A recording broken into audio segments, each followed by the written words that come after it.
যে যার ব্রেনে টিউমার হবে আমি আল্লাহ তাকে পছন্দ করি না। আল্লাহ কোথাও বলেন নাই যার লিভার নষ্ট হয়ে গেছে তোমার লিভার নষ্ট, আমি তোমাকে পছন্দ করি না।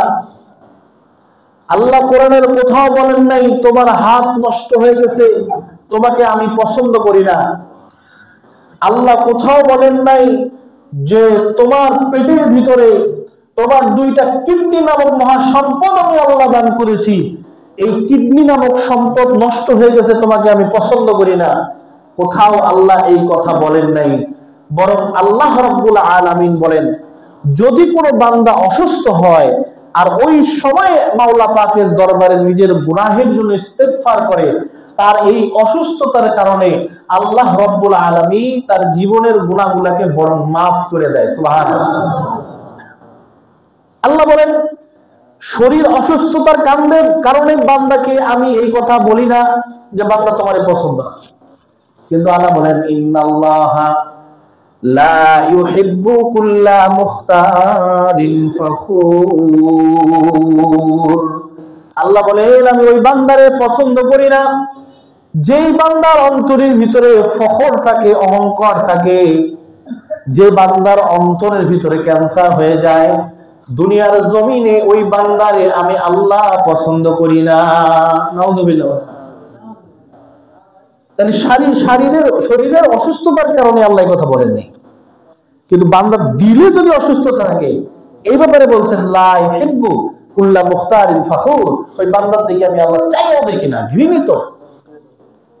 এটা বলেন আল্লাহর কাছে ঘৃণিত হওয়া আমাদের জন্য কল্যাণকর না অকল্যাণকর?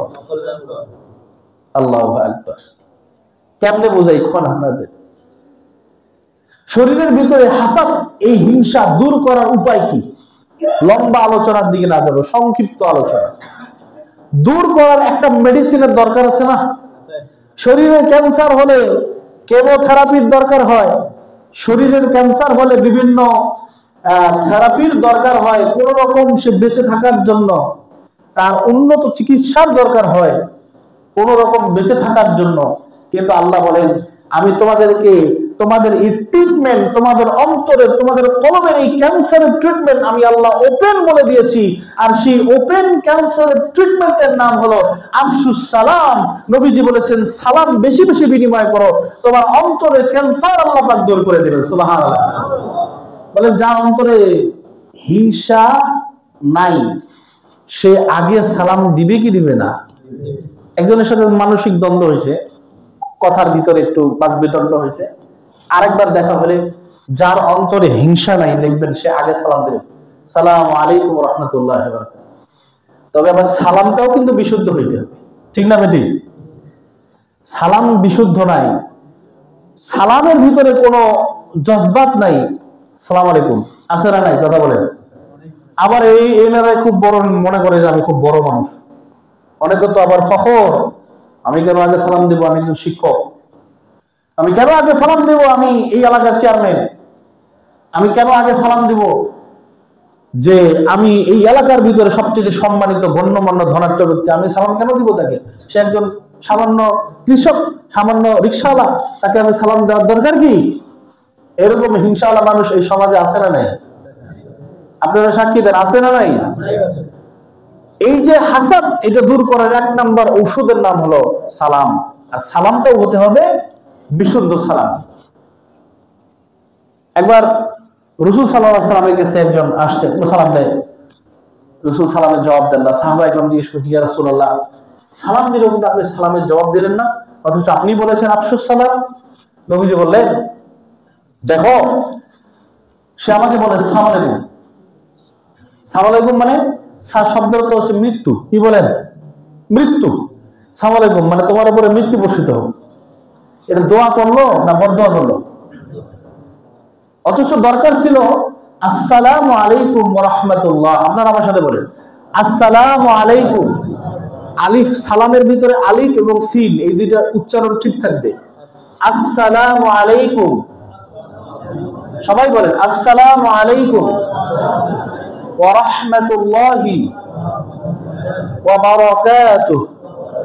বারাকাতু না, বারাকাতুহু, বারাকাতুহু। এটা হচ্ছে বিশুদ্ধ সালাম। আমরা মুসলমান, কেমন মুসলমান যে সালামটাই শুদ্ধভাবে দিতে জানি না? এই সালামটা আমাদের সকলের জানা দরকার আছে না নাই? এটা দোয়া, আসসালামু আলাইকুম ওয়া রাহমাতুল্লাহ, আল্লাহ তোমার উপর রহমত, তোমার উপর বরকত দান করুক। এটা বলার সাথে সাথে আল্লাহর পক্ষ থেকে ওই ব্যক্তির দোয়ার কারণে তার উপর রহমত বর্ষণ হয়ে শুরু হয়ে যায়, সুবহানাল্লাহ। আবার ওই ব্যক্তি তখন বলে ওয়া আলাইকুমুস সালাম ওয়া রাহমাতুল্লাহ, আল্লাহ তোমার উপর রহমত এবং বরকত নাজিল করুক, তখন ওই ব্যক্তির উপর বরকত এবং রহমত নাজিল হওয়া শুরু হয়ে যায়, সুবহানাল্লাহ।